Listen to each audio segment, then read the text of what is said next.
Del Evangelio según San Lucas, capítulo 7, versículos del 11 al 17. En aquel tiempo se dirigía Jesús a una población llamada Naín, acompañado de sus discípulos y de mucha gente.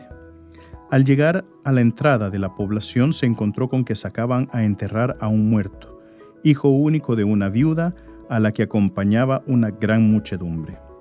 Cuando el Señor la vio, se compadeció de ella y le dijo: «No llores». Acercándose al ataúd, lo tocó y los que lo llevaban se detuvieron. Entonces Jesús dijo: «Joven, yo te lo mando, levántate». Inmediatamente el que había muerto se levantó y comenzó a hablar. Jesús se lo entregó a su madre. Al ver esto, todos se llenaron de temor y comenzaron a glorificar a Dios diciendo: «Un gran profeta ha surgido entre nosotros, Dios ha visitado a su pueblo».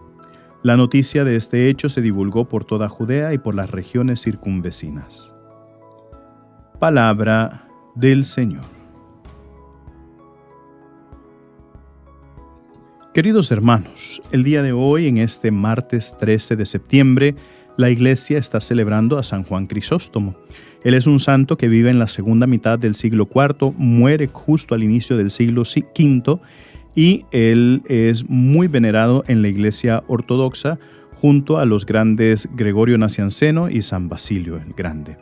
Entonces le dan ese apodo de Crisóstomo porque Crisóstomo significa boca de oro.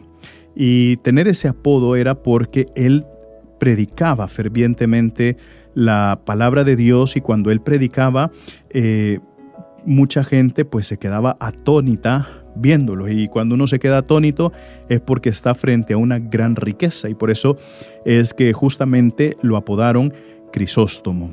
Él defendía a capa y espada a los pobres de la insolencia que tenía la gente rica en ese momento, y justamente al igual como nos enseña Jesús, ¿verdad? Y como lo hemos escuchado hace poco cuando empezábamos a leer el Sermón del Llano de San Lucas, ¿qué era lo que nos decía el Señor? Bienaventurados los pobres, los que lloran, los que tienen hambre, los que están perseguidos, porque ahí es cuando nosotros tenemos un corazón dócil, tenemos un corazón que está dispuesto a escuchar la palabra, y por eso ahí también era la facilidad que tenía San Juan Crisóstomo de predicar, porque la gente a la que le predicaba estaba siempre dispuesta y atenta a la escucha. Yo creo que es una de las cosas que no solamente nos enseña Juan Crisóstomo con la elocuencia, la profundidad, la certeza con la que él predicaba, sino también la gente que estaba dispuesta a escuchar y a recibir esa palabra. Pidámosle al Señor que nos dé un corazón dócil, pidámosle al Señor que nos dé un corazón receptivo, pidámosle al Señor que nos dé un corazón dispuesto a siempre recibir su palabra.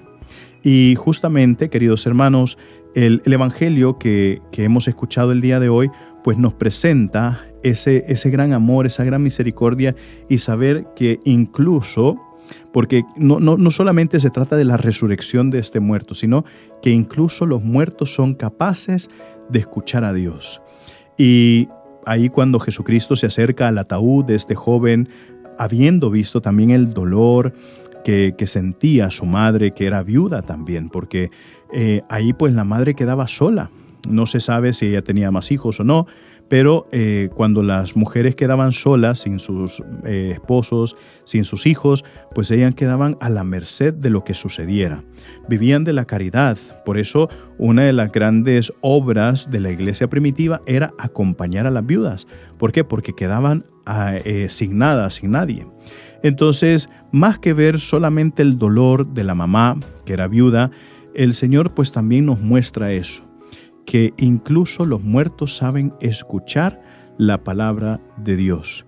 ¿Y quiénes somos nosotros, queridos hermanos, que estando vivos y teniendo la capacidad, teniendo al Señor enfrente en su palabra, nosotros cerremos el corazón, cerremos nuestros oídos? Es inaudito pensar esto. Por eso pidámosle a Dios siempre eso, a través de la intercesión de San Juan Crisóstomo, que nos dé un oído atento y un corazón dispuesto a recibir su palabra. Recuerden, mis queridísimos hermanos, nosotros somos lo máximo para Cristo. Así sea.